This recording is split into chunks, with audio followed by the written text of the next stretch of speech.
Go ahead and impeach him now. Now go ahead and impeach him. How are you going to pull that off? How are you going to look at a major victory, at least thus far? And we don't know yet what could happen in the days or weeks or months to follow. But as of today, we took out a dreadful, dreaded terrorist military commander in Iran responsible for the deaths of Americans.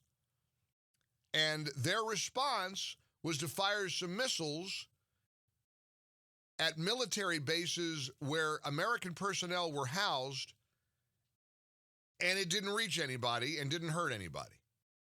And they're claiming victory. Well, okay, let them claim victory. There's no equivalence between the death of Soleimani and some property damage. None. It is, again, if this is the extent of it, it is a major victory for the United States of America in general and for President Trump in particular. Go ahead and impeach him now. Good luck with that. In fact, there was even some talk earlier in the week that they were going to try to add the Iranian airstrike against Soleimani as part of the articles of impeachment. That's how desperate these guys are, because they've got nothing. I've said this over and over and over again. You don't like the president? You don't agree with his policies? This is America. You get to feel that way. Vote him out of office. Trying to subvert the system, to short-circuit the process and impeach him? For what?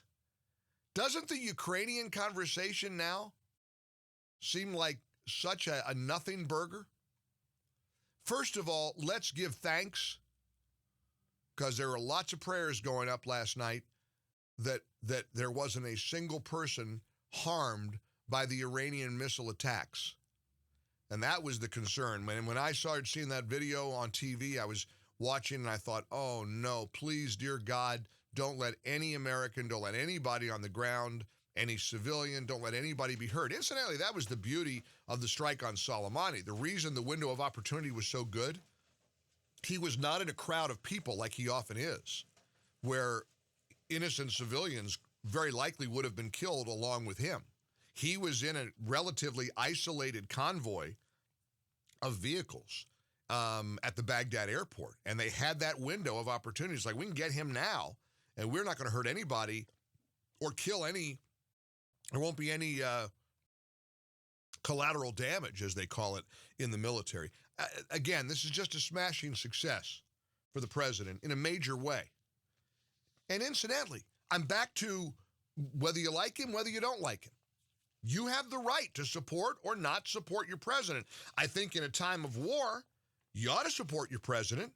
I think when we are up against terrorists who want to kill us or destroy our ally like Israel, I think you ought to be on the side of the United States. I think you ought to be on the commander-in-chief's side.